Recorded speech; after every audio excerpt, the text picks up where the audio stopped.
Tangan orang, tangan orang, tangan orang, tangan orang 4. Nanti tangan-tangan dijahit sama dia. Jahit sama dia. Bawahnya dipotong. Betul-betul kayak Mr. Crab biar kalian tahu. Hai, wassalamualaikum warahmatullahi wabarakatuh. Terima kasih sudah klik video ini.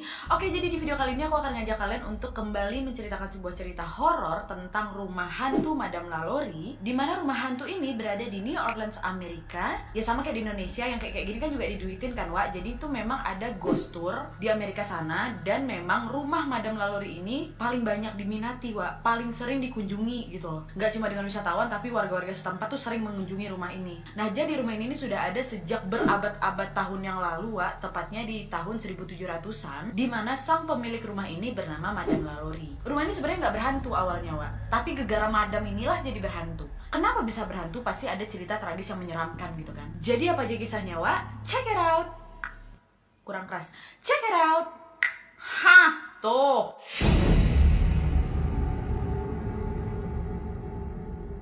Nah, jadi Madame Lalaurie ini awalnya belum bernama Lalaurie, Wak. Dia lahir dengan nama Mary Delphine McCarthy pada tanggal 19 Maret 1787 dari orang tua yang bernama Louis Chevalier Berthélemy de McCarthy dan Mary Jane Lerable. Dia ini anak kedua dari dua bersaudara, abangnya ini bernama Louis Berthélemy. Nah, klan keluarga si Delphine ini atau Lalaurie ini, kita panggilnya Delphine dulu ya, Wak, berasal dari Irlandia dan merupakan keluarga yang sangat terpandang di sana, Wak. Jadi anggota keluarganya itu termasuk bangsawan lah. Mereka itu pengusaha, pejabat-pejabat pemerintahan, terus penguasa real estate, perwira militer, pokoknya yang high class gitu, sosialita cenah. Dan memang keluarganya itu yang nggak ada bermasalah gitu, Wak. Harmonis, berkecukupan lah pasti ya kan. Nah, di usianya yang ke-16 tahun, tepatnya pada tanggal 11 Juni 1800, nikahlah si Delphine ini dengan laki-laki yang bernama Don Ramon de Lopez y Angulo, yang merupakan seorang perwira tinggi Spanyol, Wak. Dan sekitar 4 tahun kemudian ikutlah si Delphine ini sama lakinya kan, pindah dia ke Spanyol. Dulu kan belum ada pesawat kan, Wak, jadi memang dari tempatnya si Delphine ini mau ke Spanyol itu tuh memakan waktu yang cukup lama. Pas pula waktu berangkat itu Delphine hamil. Di tengah perjalanan melahirkanlah si Delphine ini kan, anak pertama mereka nih, cewek. Dia kasih nama Mary Borgia Delphine Lopez y Angulo de la Candelaria. Panjang kali. Dan mereka menjuluki putri mereka dengan nama Borquita. Nah, tidak lama mereka tinggal di Spanyol nih bertiga, tiba-tiba suaminya itu meninggal, Wak. Meninggalnya tapi nggak wajar, misterius, tiba-tiba meninggal aja gitu. Dah kan menjendet setelah dia di sana, akhirnya dia bawa putrinya balik lagi lah dia ke New Orleans. Nah, nggak kuat lah dia menjanda, nikah dia yang kedua kalinya dengan laki-laki yang bernama Jean Blanky, dengan Jean Blanky yang merupakan seorang bisnismen gitu, Wak. Tapi selain itu dia bankir iya, pedagang iya, pengacara iya, sampai legislator pun iya si Jean ini. Dah menikahlah mereka di bulan Juni juga di tahun 1808. Dan nikah nih, akhirnya si Jean ini membelikan rumah untuk si Delphine di 409 Royal Street. Langgeng nih, Wak, harmonis, sampailah akhirnya si Delphine ini ngelahirin 4 orang anak. Tapi kebagian mereka itu tidak bertahan lama, dimana 8 tahun kemudian di tahun 1816 meninggal lagi si Jean ini, Wak, suami keduanya nih. Meninggalnya juga sama, misterius, tiba-tiba. Nggak kuat lagi dia menjanda, akhirnya dia nikah lagi di tahun 1825 di pernikahan ketiga dan terakhirnya dengan seorang dokter yang bernama Leonard Louis Nicholas Lalaurie, Wak. Nah, dari nama terakhir suami ketiga inilah akhirnya dia dijuluki Madame Lalaurie gitu, Wak. Pertemuan mereka ini sebenarnya dimulai pada saat salah satu anaknya si Lalaurie ini, si Delphine ini sakit keras nih, Wak. Minta bantuan dokter-dokter di New Orleans, nggak ada yang bisa sembuhin kan, Wak. Sampai akhirnya direkomendasilah si Nicholas Lalaurie ini yang merupakan dokter dari Prancis. Datanglah kan dia ke New Orleans, dijepret, terpikat si Delphine ini, Wak. Padahal umur dia sama Nicholas ini lebih tua dia lagi 20 tahun, ha. Nah, dah lah kan akhirnya udah jatuh cinta lah ini si Lalaurie sama si dokter sama Nicholas sambil ngerawat anaknya itu kan. Akhirnya sembuh lah ini anaknya. Nah, tapi ada kebimbangan dari keluarganya si Nicholas ini di Prancis, Wak. Mereka tuh udah kayak ada bad feeling gitulah tentang si Delphine ini. Akhirnya memang nyuruh si Nicholas ini supaya pulang nih ke Prancis. Tapi sayangnya hamil lah si Delphine ini, Wak. Gegara Bang Nicholas ini. Ya gimana lagi harus dinikahinya kan. Akhirnya nikah lah mereka itu di tahun 1825. Nah, dah lah kan. Udah bareng nih. Akhirnya nih, nah baru kita sebut dia Madame Lalaurie ya, Wak. Terus si Lalaurie ini kan dia masih tinggal di rumah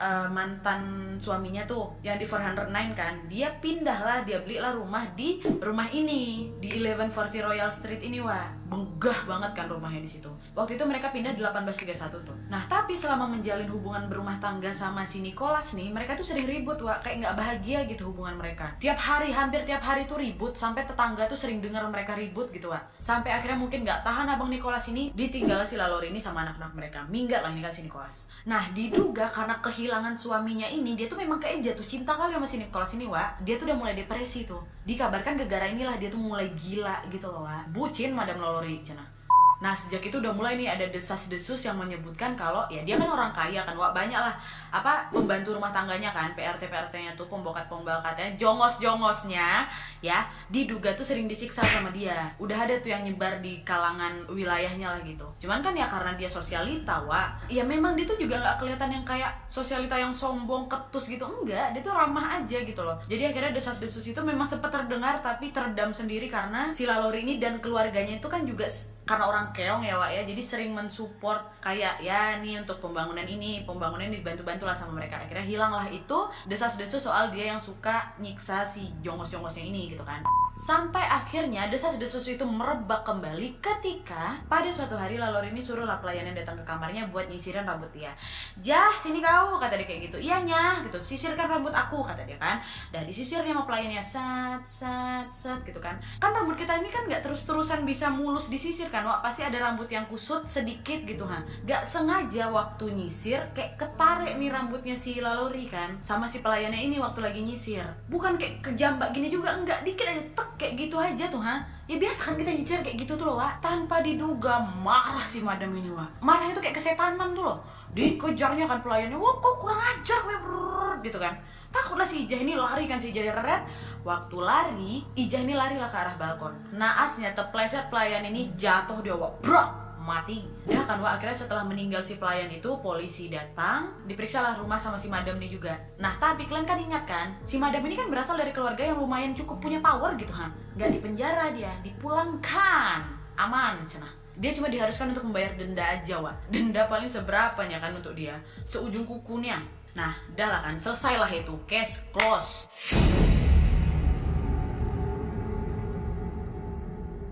Dah lah kan, berbulan-bulan kemudian orang udah agak melupakan nih soal si pelayan tadi yang meninggal itu. Ya mereka menganggap itu cuma kecelakaan aja gitu. Nah dahnya karena kan sosialita gitu kan, Wak, biasalah suka ada dinner, pesta gitu di rumahnya kan. Akhirnya si Lalaurie ini ngundang lah ini kerabat-kerabat dia, kawan dia pergi ke rumahnya untuk pesta, makan-makan gitu di rumahnya. Dahnya di tengah hiruk pikuk pesta itu tiba-tiba muncul api besar nih, Wak, dari dapurnya. Nah dapur dia itu berada agak terpisah dari tempat mereka party tuh, lumayan agak jauh lah gitu. Sampai akhirnya tahu kebakaran kan pasti apinya udah menjalar kali kan. Kebakaran lah rumah itu, Wak. Bubar orang semuanya, minta cari pertolongan. Akhirnya petugas pemadam kebakaran datang nih ke rumahnya, set madamin api kan. Padam lah udah api-api itu kan. Udahnya salah satu petugas nih masuk nih ke salah satu ruangan di rumahnya si Lalaurie nih, kayak untuk ngecek aja kan. Ternyata petugas itu justru menemukan beberapa pelayan yang sedang terikat, Wak. Gak cuma satu, berapanya aku nggak tahu lah, yang penting beberapa lebih dari satu ya kan. Dahnya karena nengok banyak ya petugas cari lagi lah nih, jangan-jangan ada yang lain nih ya kan.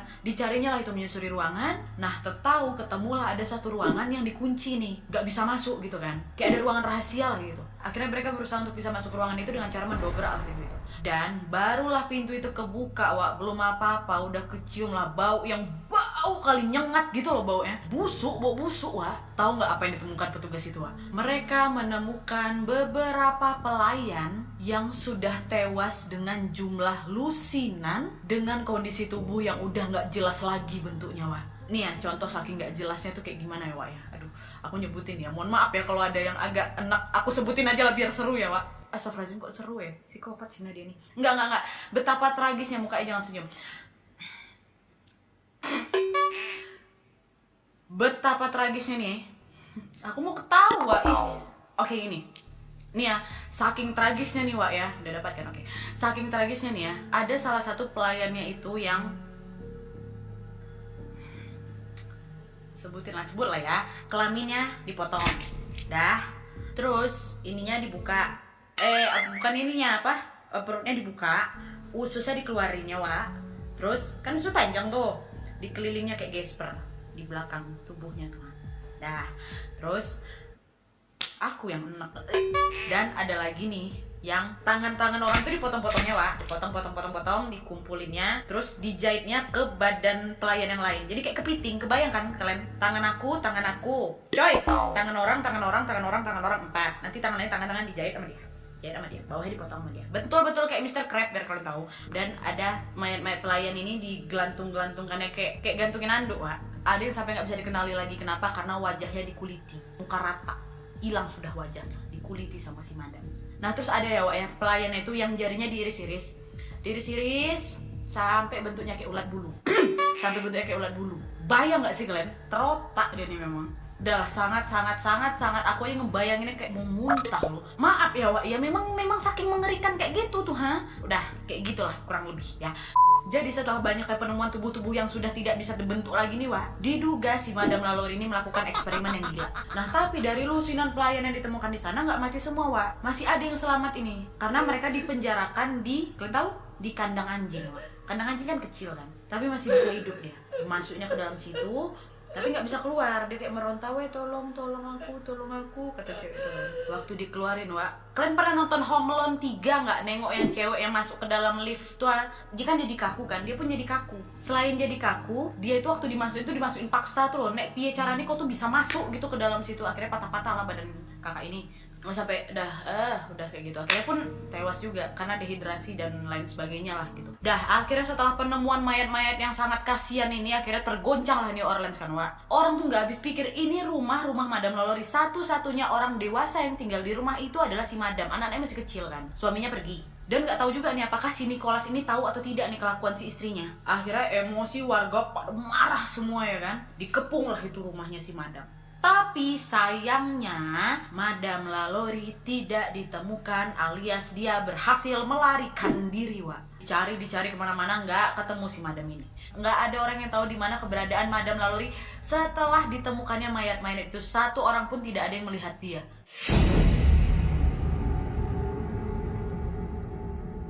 Tapi banyaklah simpang siur soal hilangnya si Madam ini. Ada beberapa versi juga, katanya dia ini melarikan diri ke Alabama, terus ke Paris. Nah, tapi kan karena memang dia ini berasal dari keluarga yang punya power di sana, ada juga orang kasih tahu ini kayak ada kerja sama dia dengan pejabat pemerintahan supaya bisa membebaskan dia, membiarkan dia untuk pergi dari New Orleans itu. Tapi, Wak, ada juga simpang siur yang ngomong kayak gini nih. Nicholas itu kan dokter, terus nikahlah sama si Lalaurie. Pasti kan seorang dokter punya pengetahuan soal anatomi tubuh ya kan? Nah, Nicholas ini nih jangan-jangan gila, Wak. Halu juga, dokter-dokter halu. Akhirnya ngajaklah si Lalaurie ini buat bereksperimen. Itulah, karena kan lusinan. Jarak dari Nicholas pergi dengan penemuan mayat itu cuma berjarak 2 tahunan gitu kan, Wak, kalau nggak salah. Jadi kalau udah sampai berlusin-lusin ada mayat di sana, sepertinya sudah dilaksanakan dari lama tuh. Nah, kan mereka sering ribut nih, Wak. Katanya nih ya, sebenarnya yang mengakibatkan mereka ribut itu ya gara-gara Nicholas yang tidak bisa menahan hasrat untuk bereksperimen.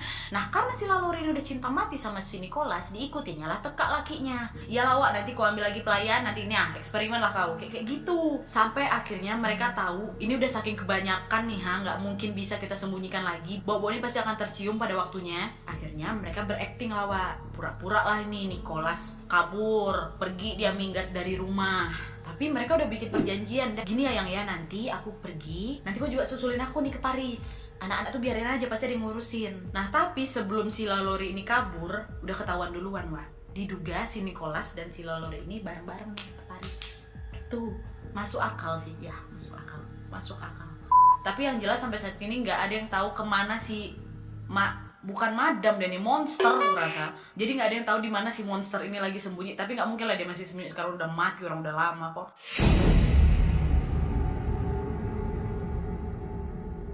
Akhirnya kan rumah itu setelah kebakaran direnovasi lah kan sama keluarganya, entah sama siapanya lah, nggak tahu aku, pokoknya direnovasi nih, diperbaiki. Anak-anaknya dia ini akhirnya juga diasuh sama keluarga-keluarga dia nih. Nah karena tahu histori rumah itu menyeramkan, mau dijual pun percuma ya kan, akhirnya disewakan lah sama keluarganya si Lalaurie nih. Nah akhirnya pada tahun 1894 rumah itu berhasil disewakan dengan seorang laki-laki itu kan, Wak. Nggak tahu dia latar belakangnya apa, akhirnya dia tinggal lah di rumah itu. Tiba-tiba si bapak ini ditemukan tewas di rumah itu, dan tewasnya bukan misterius serangan jantung kayak gitu, enggak.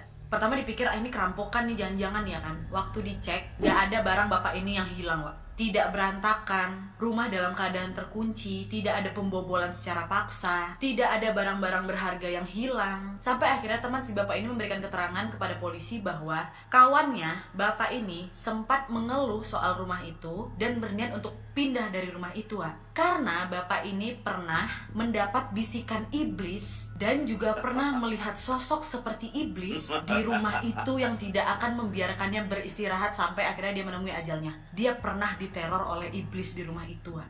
Nah, ada simpang siur yang mengatakan bahwa iblis itulah yang merasuki Madame Lalaurie sehingga tega menyiksa para pelayannya itu. Adalah kan akhirnya setelah meninggal bapak itu nggak ada lagi lah yang pasti mau nyewa rumah itu. Tapi rumah itu masih dijaga nih sama keluarganya, masih dirawat gitu, Wak, nggak dibiarin aja gitu kan. Sampai akhirnya di abad ke-19 rumah itu karena lumayan gede dijadikan sekolah, Wak, untuk cewek-cewek aja. Tapi udahnya ada salah satu siswi yang tiba-tiba datang ke gurunya nangis histeris, Wak, dengan lengan baju yang digulungnya tuh dan melihatkan lengannya yang tercakar, tergores sampai memar-memar, Wak. Nah, panik lah gurunya kan, siapa yang bikin kayak gini katanya. Si kakak ini, si cewek ini mengatakan bahwa dia didatangi seorang perempuan berwujud seperti madam-madam, meneriakinya dan mencengkram tangannya sambil dicakar gitu. Nah, guru-guru ini nggak bilang si cewek ini halu, Wak. Kenapa? Karena cewek-cewek ini masih muda. Mereka tuh udah di tahun 19-an gitu, udah jauh lah dari kejadiannya si Madame Lalaurie ini. Dan kisah itu tuh memang tidak disonding nih ke anak-anak siswa itu supaya nggak takut ya kan. Tapi kok ia bisa tahu si cewek ini kalau memang ada sosok seperti Madame yang mencakar tangannya dia. Udah kan, Wak, selain itu juga pernah katanya Nicolas Cage nih, aktor Hollywood, pernah nyewa rumah itu untuk ya kayak me time-nya dia lah gitu, untuk mempersiapkan diri untuk filmnya gitu. Akhirnya ya sama, dia juga diganggu sama penghuni yang ada di rumah itu yang diduga bekas-bekas pelayan yang tewas di sana itu menghantui rumah itu gitu. Nah, jadi gitu, Wak, ceritanya tentang rumah horor si Madame Lalaurie ini, yang sampai saat ini pun tetap menjadi destinasi horor paling diminati oleh para penggemar wisata horor seantero dunia. Kalau kalian mungkin ada rezeki ke New Orleans, boleh kali ke sana. Aku udah pernah ke sana. Aku tengok dari Google Street. Mayan ya kan? Karena aku tuh gitu, Wak, lebih tertarik dengan hal-hal yang ada footage-nya gitu loh. Bodoh amat ngeliat dari Google Street juga udah seneng gua. Kayak dulu tuh waktu lagi ngehitsnya Rumah Eyang Raditya Dika, aku nengok dari atas saja tuh udah seneng kali, Wak, karena nggak bisa masuk akses ke dalam kan. Udah mulai ngaco sini aja kan. Oke, Wak, jadi gimana menurut kalian soal rumah ini? Apakah memang benar si Madame Lalaurie ini tiba-tiba menjadi gila setelah jadi bucinnya si Nicolas? Atau memang kebiasaannya si Madame ini sudah tertanam sejak dulu? Atau memang jangan-jangan betul kalau Nicolas, mantan suaminya ini, suami ketiganya ini, memang sudah bersekongkol dengan si Lalaurie untuk melarikan diri akibat eksperimen gila mereka, Wak? Komen di bawah, please. Oke, Wak, jadi sekian dulu videonya. Terima kasih sudah menonton. Kalau kalian suka video ini, klik like-nya. Jangan lupa komen di bawah untuk ide-ide dan saran-saran untuk video selanjutnya. Jangan lupa nyalain notifikasinya supaya kalian tahu kalau aku upload video baru. Jangan lupa follow aku di Instagram Nadia Omara. And as always, jangan lupa untuk klik tombol subscribe supaya kalian sama-sama tahu informasi dan menarik. Supaya kalian sama-sama tahu informasi menarik dan menegangkan dari channel aku. See you next video, Wak. Bye. Bisa nggak kalian gini?